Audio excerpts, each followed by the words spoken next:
Welcome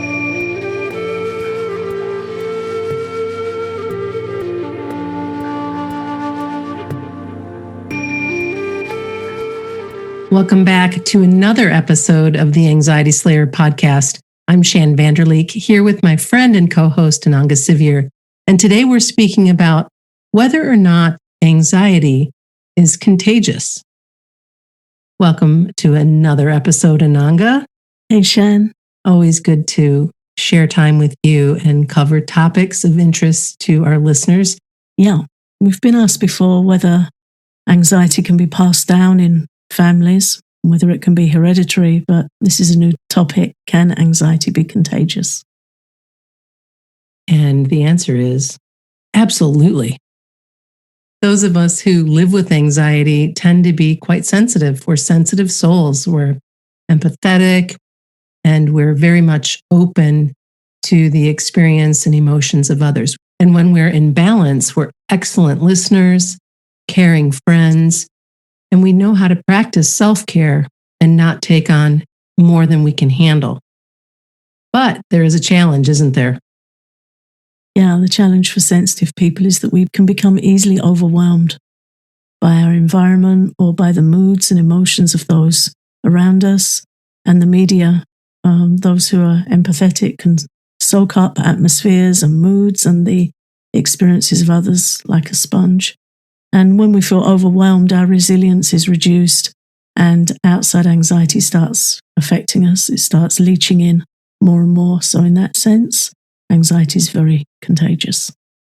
And sometimes when we soak up anxiety from others, it's not that we're helpless, it's that we need to notice and take action to regain our boundaries or our buffer in that case.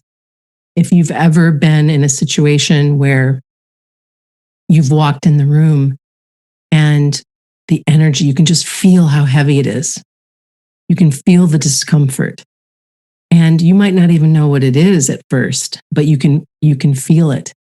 And chances are somebody there is stressed out or angry or has something going on that has them anxious. And it almost feels like they've sucked all of the air out of the room. I'm not judging this person, but it's an observation. It happens. I've done it. I've been able to suck the energy out of the entire household because I was sideways about whatever I was sideways about.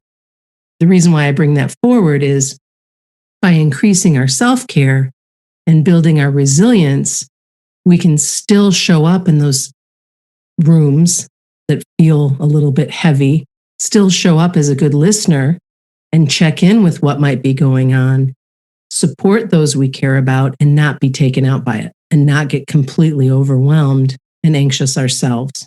Does that make sense?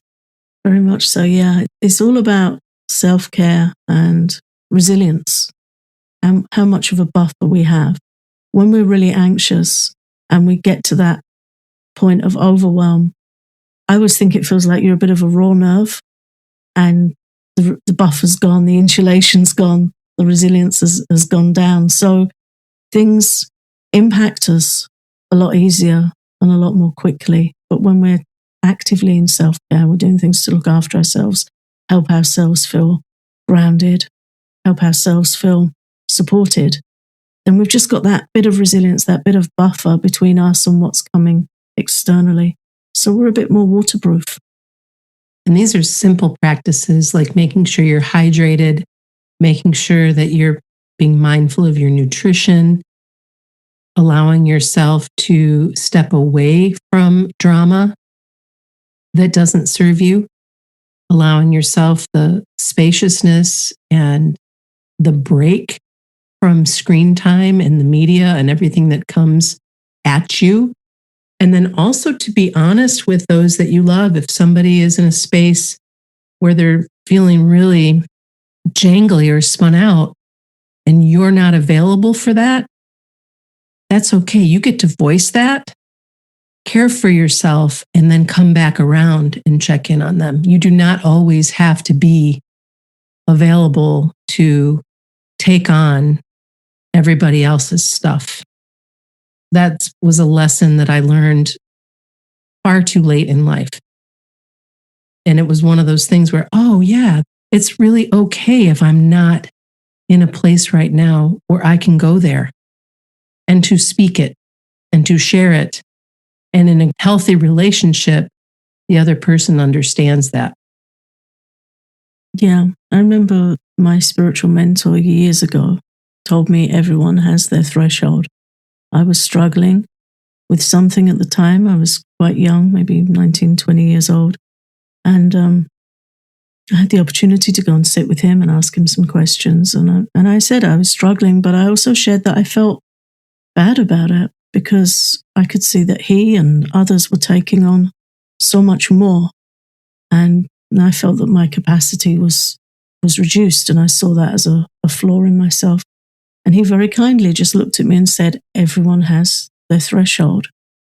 And from that, I took it that we need to know also our own threshold and look at what do we need to be functioning peacefully, functioning well, doing what we need to do with our lives. Are we somebody that needs space and peace? I need a lot of alone time. I also need to live harmoniously and companionably with others, and I love company and good conversations. But for me to be functioning well, I need to start my morning with a good couple of hours head start. 3 is even better. I need a good couple of hours with my nose in a book, some meditation. And it's important to know what is our threshold and what do we as individuals need, because when we step away from that or we get overwhelmed and kind of blown away from that, we can really suffer and lose sight of ourselves and lose sight of our needs. So it really does help to know what is our threshold. And we can make other people suffer when we're that depleted, because then if we talk about the doshas, and I have a pitta dosha, if I am not taking care of myself or giving myself what I need, I can get very sharp and very critical.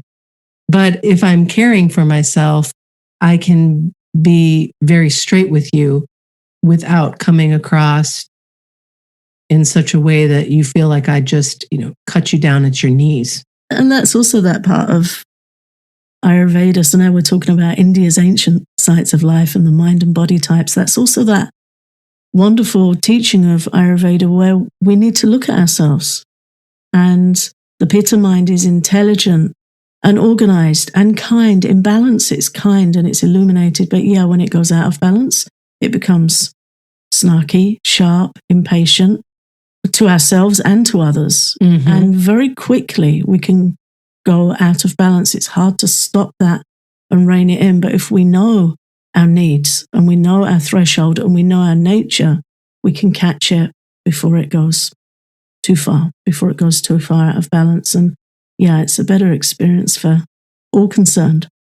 Right. That's where we get into the conversation about like increasing like. And in Ayurveda and the influences and choices in our lives, a pitta disturbed person can absolutely disturb the pitta in somebody else.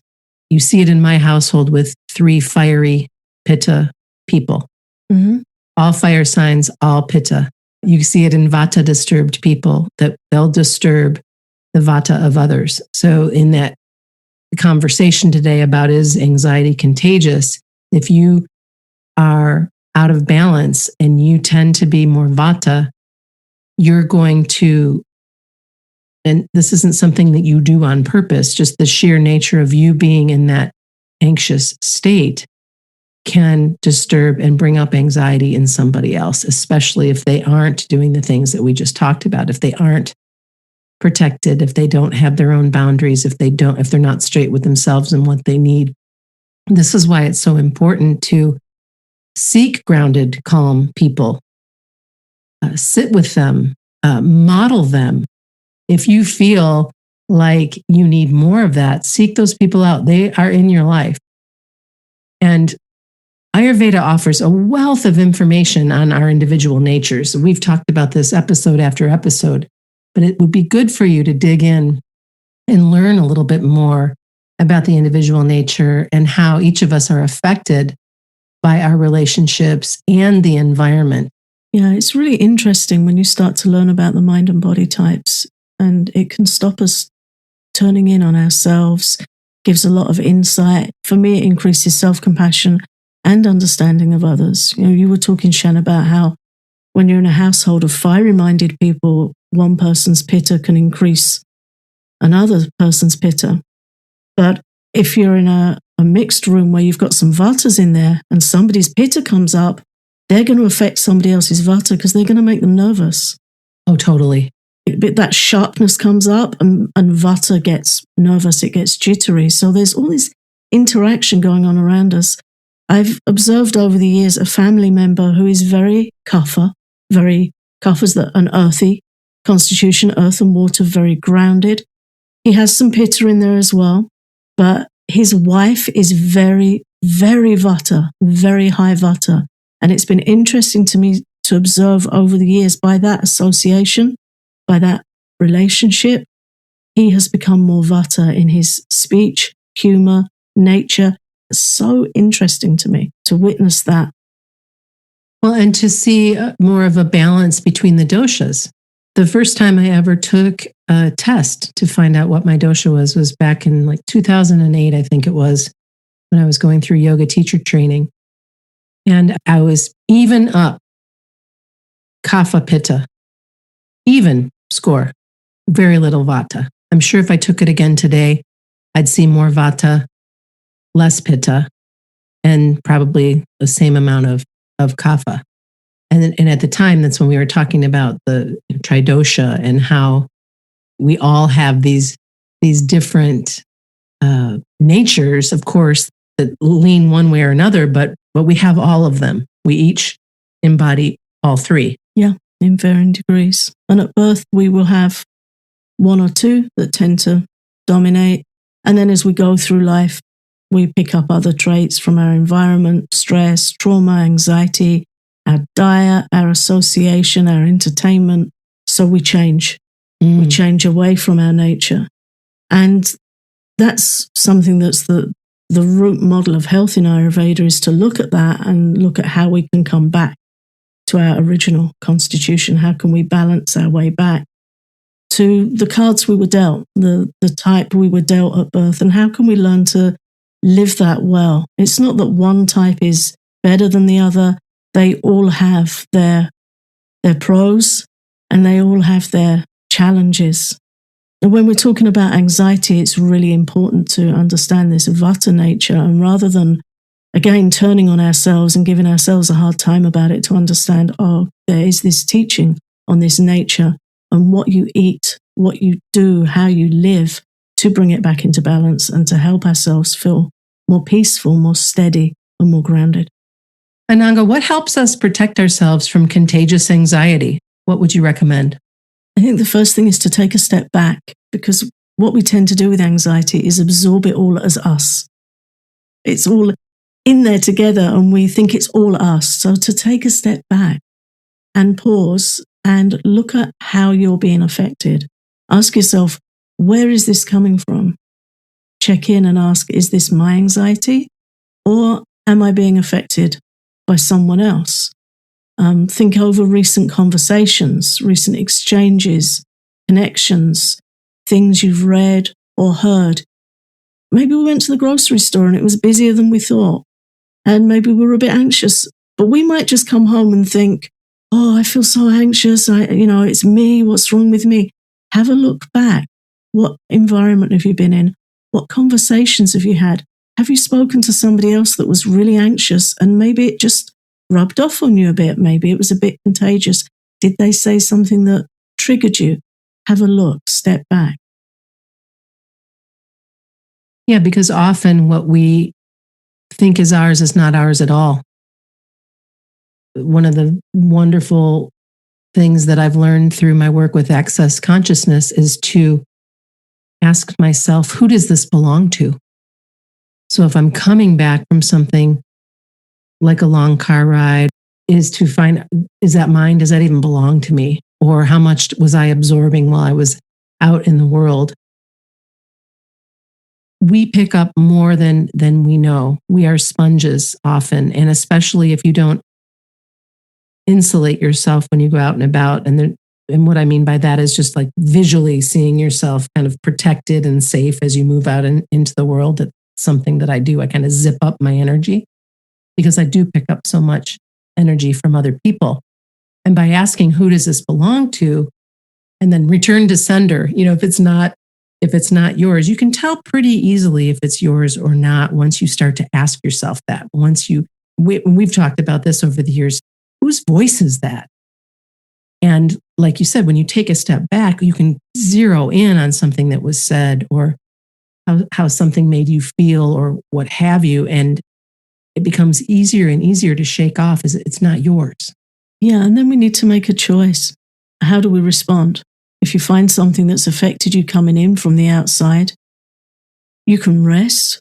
You can make sure you've eaten well, make sure you're hydrated. Maybe you need to take some Bach Flowers rescue remedy to feel a bit more peaceful.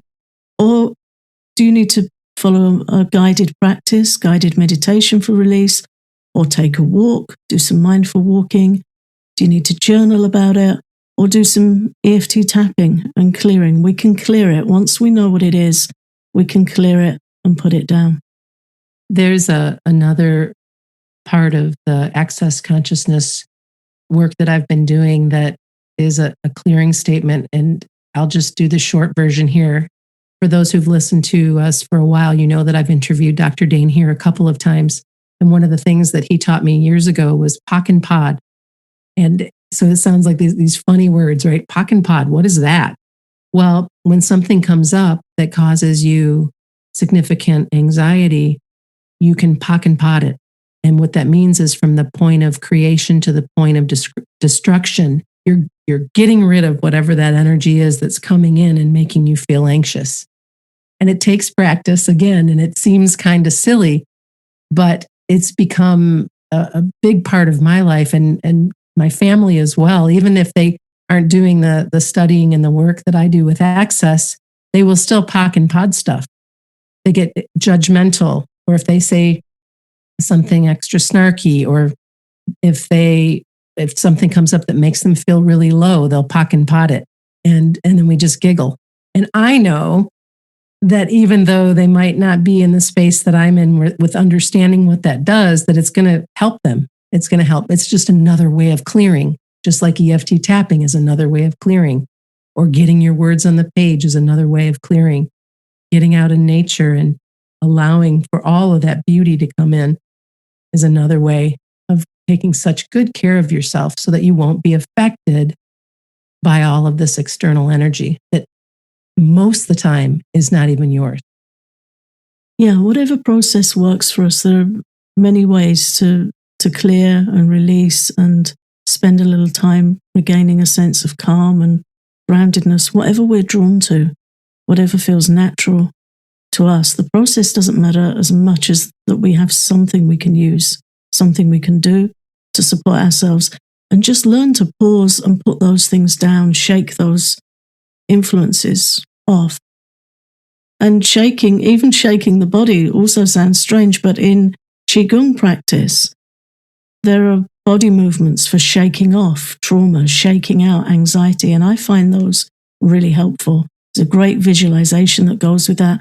So whatever you feel drawn to, whatever you think is going to help you shake something off, or sometimes it can be as simple as taking a hot shower and imagine that influence washing off your body, and then just taking a warm drink or a walk, whatever you feel helps you reset and discharge.